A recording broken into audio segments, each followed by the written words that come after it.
overrated, vulnerable, exposed. These are just a few of the words that I've heard from different media outlets, Fox, ESPN, stuff like that, about the Texas Longhorns these past couple of days after that game against Texas A&M. As you all know, Thursday, the Aggies gave us a great fight on Thanksgiving, put up 39 on this top-ranked defense, but the Horns came out with the win. But afterwards, a lot of people were questioning Texas, saying, oh, well, just shows how they're really not that good. And they'll probably go get whipped by some SEC team, whether it be Bama or Florida. But I find that funny, though, that on Friday, Alabama Crimson Tide go on the road against an in-state rival in Auburn for the Iron Bowl. They're trailing for most of that game, come back in a great win, 26-21, whatever it was. But those weren't the words that were said. It was more of exciting, hard-fought, clutch. There's a double standard here with these teams, and it goes back to the whole SEC Big 12 thing. Now, look, I'm not going to champion the Big 12 this year. The Big 12 is sorry, okay? Oklahoma State proved that by going to the Norman and getting shut out by the Sooners when they had a chance to go to the Fiesta Bowl. By the North not knowing who they want to represent them when it comes down to Nebraska and Kansas State. And if Kansas State won that game, they're going to the Big 12 title. If they lost, not even bowl eligible. Conference isn't that great. But the SEC is not what it's usually up to snuff. Oh, you've got your top tier teams of Florida and Alabama. But after that, pretty much mediocrity, kind of like the Big 12. I mean, the most competitive conference there is the Pac-10. But really, this isn't a conference discussion. I don't care about the conferences. You know, the last time the Big 12 was this bad, Texas won the national championship in 2005. But I kind of want to go back to that and talk a little bit about that. You know, Texas, and maybe I'm just being, since I'm a Texas homer and I don't see all the positive things that are said, I just pick up the negatives. I feel like Texas is always the team that's questioned. Texas is always the team that people want to poke holes in and say, well, do they really belong here? They point out, of course, the Oklahoma game. Oklahoma's not as good as they usually are. I got a lot of injuries. Gave us a game in the Cotton Bowl. We won 16-13. Close game, our closest game of the year. Last year, Texas beat OU 45-35, as we all know. Going on, we lost to Tech. And the main reason people gave OU the nod over Texas was that, well, they found themselves on offense. They scored over 60 points a game. They started hitting their groove. So they got the benefit of the doubt there. That being said, have you watched Colt McCoy and this offense these past couple games? Colt McCoy is on a tear right now. And I don't know if there's anyone playing better in the country right now. Though you would think so, and you would think that Tim Tebow was the winningest college quarterback of all time.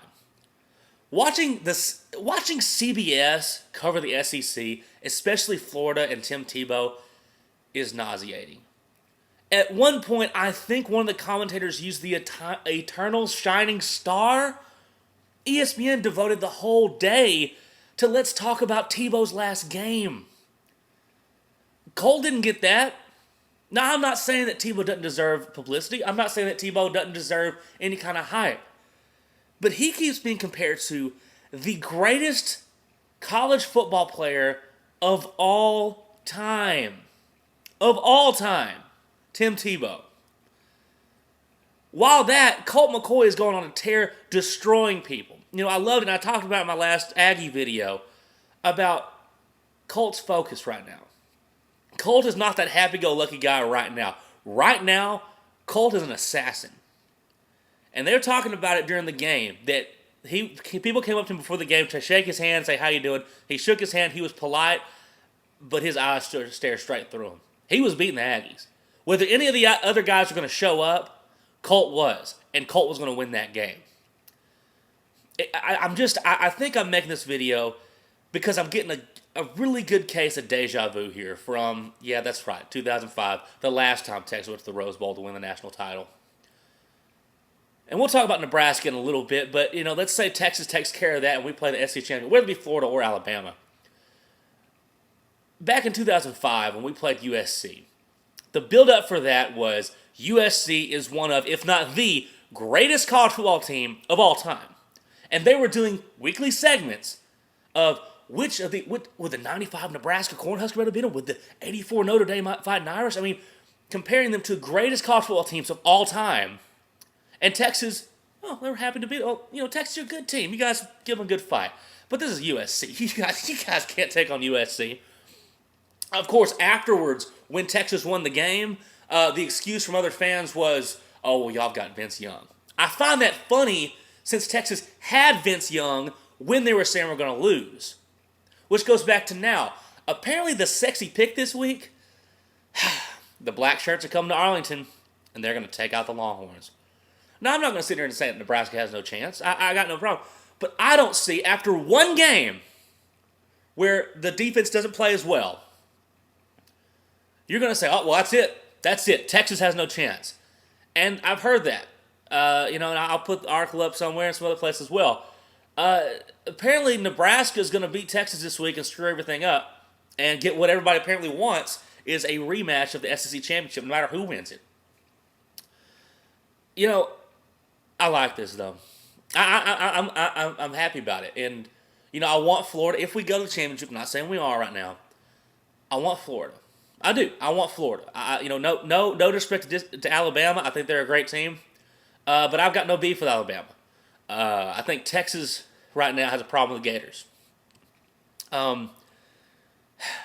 But yeah, I like this because the last time, as I said earlier, that Texas was in this position, they were getting disrespected. The conference wasn't very good. People were questioning the defense, and pretty much, it was against USC. It was the greatest team of all time. Now we got Florida Gators. If they go, it'll be Tim Tebow, the greatest quarterback or greatest college football player of all time. And Colt will just be Colt's a good quarterback, and he may get the Heisman this year, but he's not Tim Tebow. I hope that happens. Because the thing is, when you challenge Texas, when you challenge Mack Brown and these Texas Longhorns, you usually get their best shot. And in the past few years, that best shot is usually a kill shot. We'll see you this week. Can't wait for Nebraska. I'll be talking about them this week. Hook 'em horns and Texas fight.